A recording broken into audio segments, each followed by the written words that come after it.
কাছে থেকে এটুকু এর যে শব্দ, বিকট শব্দ, সেটি আসলে কান নিতে পারছিল না। এরপরেও এর যে আরেকটি ভয়াবহ দিক, সেটি হচ্ছে পুরো এলাকায় যে এর ক্ষুদ্র ক্ষুদ্র ধূলিকণা, সেই ধূলিকণায় পুরো এলাকা একদম, যদি বলি যে ধুলায় একদম ছেয়ে গিয়েছে।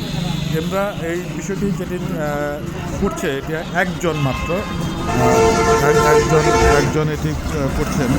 কিন্তু এই কারখানাগুলি এখন যেভাবে প্রত্যেকটি পাড়া মহল্লায় সমস্ত জায়গায় ছড়িয়ে পড়েছে এবং ভয়ানকভাবে শব্দ এবং ধুলোকণার যে দূষণ তৈরি করছেন, সেই ভয়ানক অবস্থা থেকে এই মানুষকে, এই সাধারণ মানুষদেরকে উত্তরণ করবে।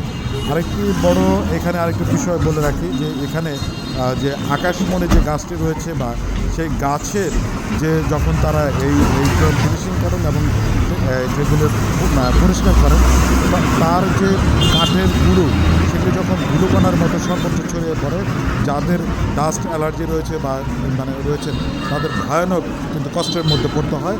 আমরা চাইব যে প্রশাসন এই বিষয়গুলিকে সতর্কতার সাথে বিবেচনা করে, মানব স্বাস্থ্যের জন্য ক্ষতিকর একটি বিষয় বিবেচনা করে প্রয়োজনীয় পদক্ষেপ গ্রহণ করবেন।